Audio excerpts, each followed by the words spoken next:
Good morning. My name is Dylan Mark Bullock, and I'm our school student vice president. Please stand for the posting of the colors.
Please stay standing for the Pledge of Allegiance and the School Honor Code. Pledge of Allegiance.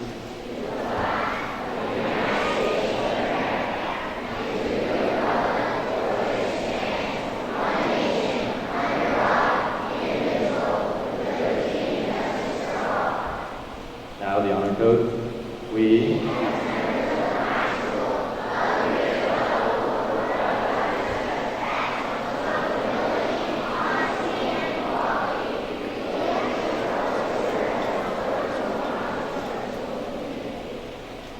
Please remain standing as the combined middle school chorus sings Star Spangled Banner under the direction of Miss Alvarado.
Please be seated.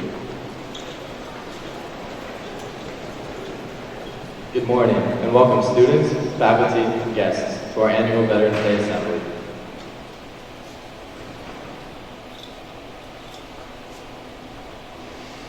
We are here today to honor our heroes, to remember their achievements, their courage and dedication, and to say thank you for their sacrifices. I'd like to take a moment to ask any current service members and veterans present to please stand.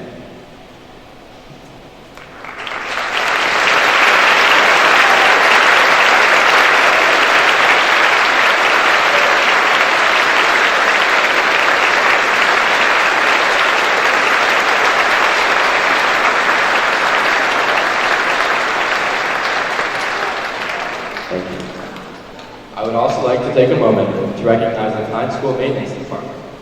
We are only able to meet here this morning because they took a break from hurricane preparations at their own homes to come to campus and set up chairs on Wednesday.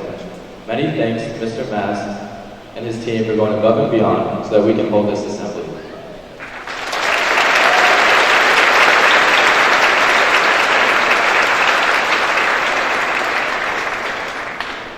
104 years ago, at the 11th hour of the 11th day, at the 11th month in 1918, fighting ceased in what was hoped to be the war to end all wars.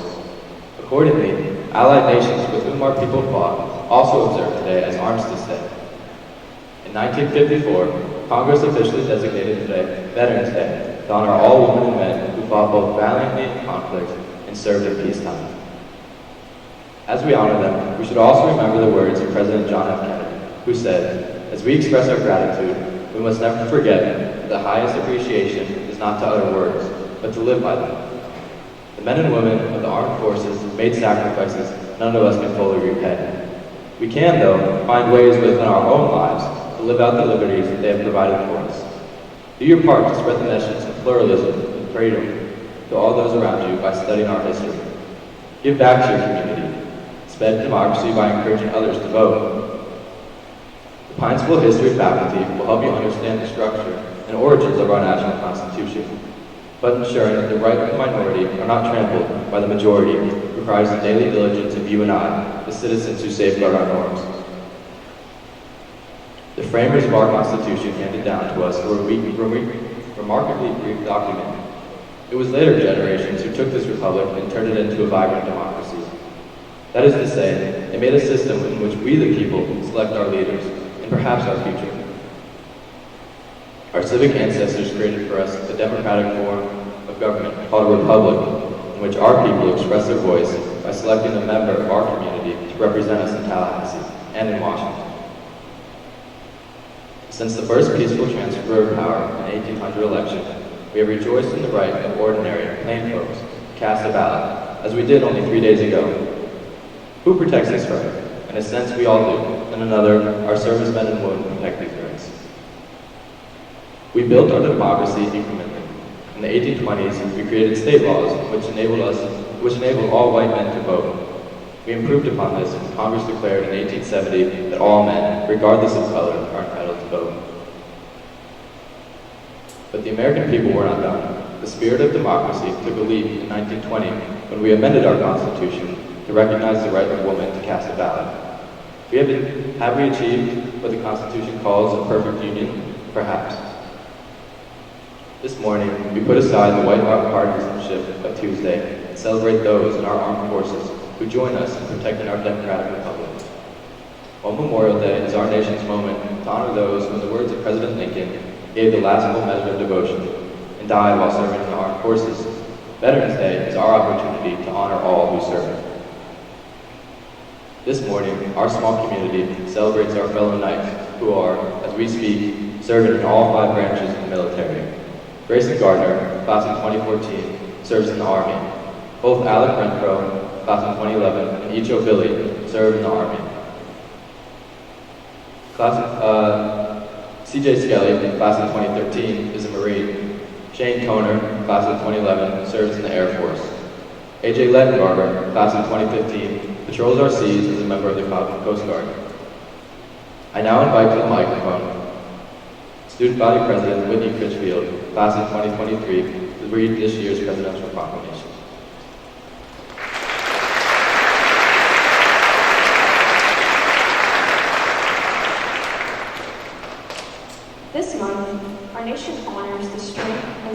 voices, the families, caregivers, and survivors of our veterans and our current service members. They may not wear uniforms, but their service is essential to our national security and the character of our nation. We owe them a debt of gratitude that we can never fully repay. Constant tours, deployments, and rotations are difficult for our military families. Jill and I have personally experienced the anxious pride that parents feel seeing their child in uniform.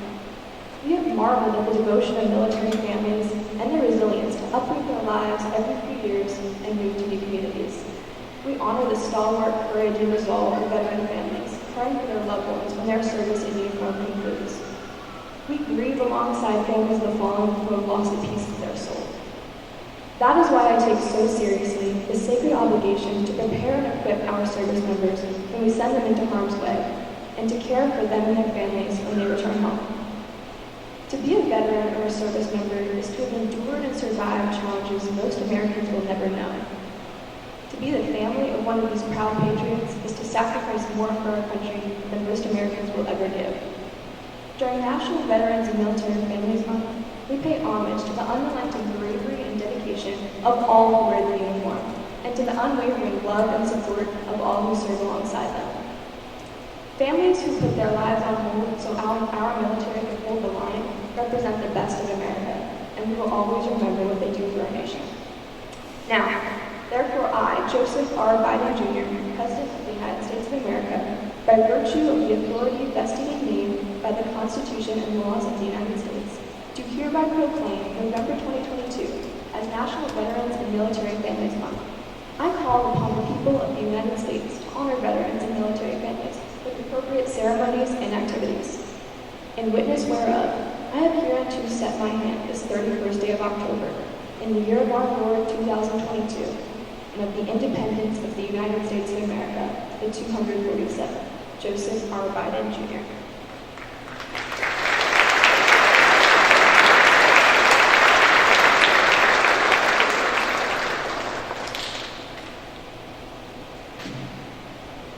Our combined upper school band will accompany the entire lower school in singing our annual Armed Forces medley. Veterans in the audience, please stand when the song for your branch of the service is played. Please welcome the Pine Upper School Band, conducted by Michael Rossi.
Good morning, Pine School students, families, and guests. I'm Vinnie Papri, the head of the school at the Pine School, and I'm so glad that you all are here today for us to have our assembly and honor our veterans.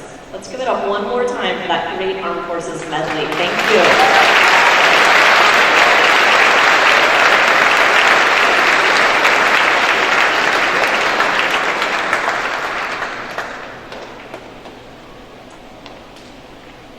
This morning's speaker has already enriched our community in the 3 short months since he joined our faculty.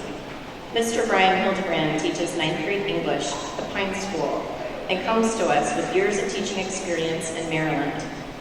He earned his bachelor's degree in English from Pennsylvania State University and his master's degree in teaching English at Townsend University. Before Mr. Hildebrand became a teacher, he served in the United States Army. It is because of his military service that we invite him to speak to us today. While serving from 2006 to 2011, Mr. Hildebrand managed multinational projects over the course of 2 deployments to Pakistan. He also spent years developing a comprehensive reporting system to gauge the effectiveness of influence programs. The system he developed has been adopted by numerous psychological operations programs supporting the global war on terror. Our students have found Mr. Hildebrand's firm classroom demeanor always brings with it a kind warmth and commitment to the academic study of English. His professionalism and pedagogy quickly earned